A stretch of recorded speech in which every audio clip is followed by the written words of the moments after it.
Hello everyone, welcome back to my channel. তোমরা কি Durgapur steel plant staff nursing জবের ইন্টারভিউর জন্য সিলেক্টেড হয়েছো? কিন্তু তোমাদের মনে একটাই প্রশ্ন যে এই নার্সিং জব কি 18 মান্থ পর ছেড়ে দিতে হবে, বা এটার কি কোনো পার্মানেন্ট চান্স আছে, বা এই 18 মান্থসের এক্সপিরিয়েন্স কি তোমাদের কোনো গভর্নমেন্ট এক্সামে কাজে লাগবে? আজকের ভিডিওতে আমি তোমাদের এইসব প্রশ্নের উত্তর দেব, তাই ভিডিওটা স্কিপ না করে পুরোটা দেখতে থাকো অবশ্যই। ফার্স্ট বলবো এই চাকরির ধরন কি, মানে দুর্গাপুর স্টিল প্ল্যান্টের যে নার্সিং ভ্যাকেন্সিটা বেরিয়েছে সেটা কি ধরনের জব ভ্যাকেন্সি।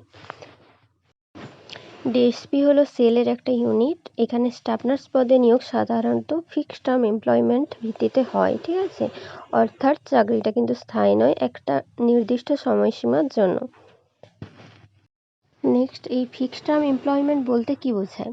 এটা এমন একটা কি চুক্তিভিত্তিক নিয়োগ যেখানে আপনি শুরুতেই জানবেন কত মাস পর্যন্ত আপনি চাকরি করবেন। ডিএসপিতে নোটিশে তোমরা দেখেছো যে এখানে দেওয়াই আছে যে এই চাকরির মেয়াদ কিন্তু 18 মাস, ঠিক আছে। নেক্সট দেখো, 18 মাস পর চাকরির কি হয়, চাকরিটা কি ছেড়ে দিতে হয়? কি বলছে, 18 মাস শেষে চুক্তির মেয়াদ স্বাভাবিকভাবে শেষ হয়ে যায়। আপনি যদি নতুন করে চুক্তি না পান তবে চাকরিটাই আপনি শেষ হয়ে যাবে।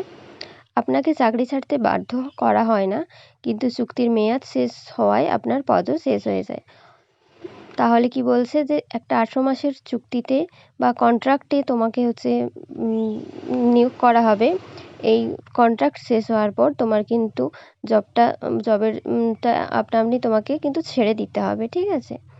তাই 18 মাস পর কিন্তু চুক্তির মেয়াদ শেষ হওয়ার সাথে সাথে স্বাভাবিকভাবেই তোমার জবের যে কন্ট্রাক্টটা সেটাও শেষ হয়ে যায়। নেক্সট, এই কন্ট্রাক্ট কি বাড়ানো যেতে পারে?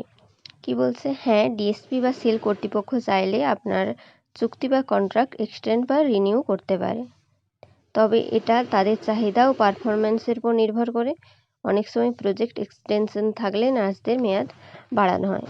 মানে কি বলতে চাইছে যে 18 মাস পর যদি ডিএসপি বা সেলের কর্তৃপক্ষ চায় তাহলে তোমার কিন্তু এই কন্ট্রাক্টটাকে নতুন করে রিনিউ করতে পারবে, বা এই 18 মাসটা আরও কিছুদিন এক্সটেন্ড করতে পারে। সেটা কিন্তু তোমাদের তোমরা যে ক্লিনিক্যাল যে পারফরমেন্স বা হসপিটালে যে পারফরমেন্স করছো সেটার উপর কিন্তু ভিত্তি করে হতে পারে।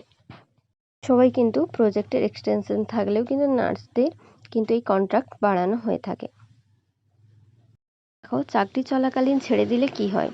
তুমি যদি এই 18 মান্থের মধ্যে কন্ট্রাক্ট চলাকালীন তোমরা যদি চাকরি ছেড়ে দিতে চাও তাহলে কি করতে হবে।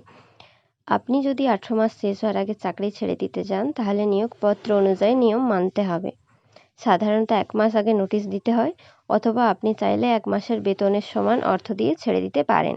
তাহলে চাকরি ছেড়ে দেওয়ার দুটো অপশান, হয় 1 মাস আগে নোটিশ দিয়ে তোমাদের জবটা ছাড়তে হবে তোমরা যদি 18 মাসের মধ্যে জবটা ছাড়তে চাও। এছাড়া 1 মাসের তোমরা যে পে স্কেলটা হবে সেই 1 মাসের কিন্তু স্যালারি দিয়ে তোমরা জবটা ছেড়ে দিতে পারো।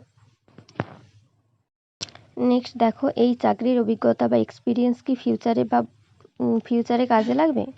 তোমরা অনেকেই জিজ্ঞেস করেছো যে এগুলো কি তোমার এক্সপিরিয়েন্সটা কি তোমরা যে গভর্নমেন্ট বা সেন্ট্রাল গভর্নমেন্টের যেসব এক্সামগুলো হয় সেই এক্সামগুলোতে কি অ্যাপ্লাই হবে এই এক্সপিরিয়েন্সটা?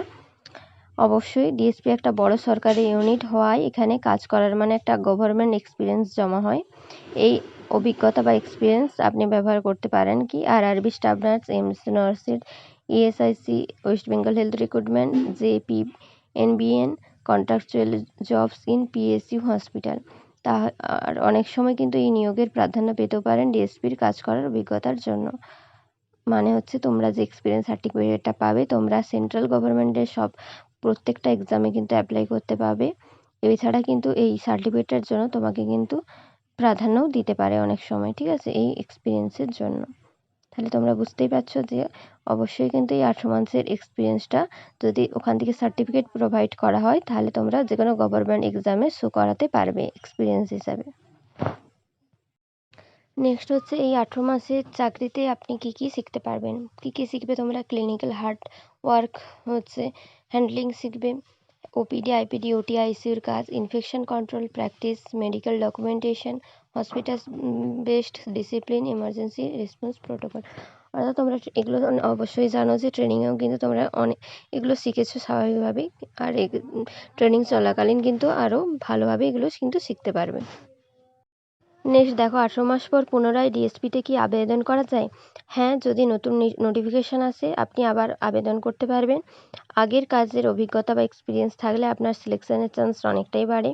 অনেক সময় ইন্টারনাল রেফারেন্স বা প্যানেল লিস্ট থেকেও ডাক পড়ে।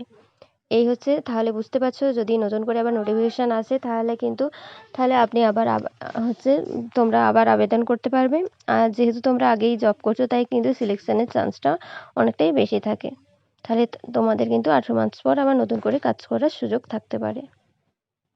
আজকের ভিডিওটা এই পর্যন্ত। তোমাদের যদি কোনো কনফিউশন থাকে অবশ্যই কমেন্ট করো, এবং ভিডিওটা ভালো লেগে থাকলে লাইক, কমেন্ট এবং শেয়ার করো, আর অবশ্যই চ্যানেলটা সাবস্ক্রাইব করো। দেখা হচ্ছে তোমাদের সাথে নেক্সট ভিডিওতে।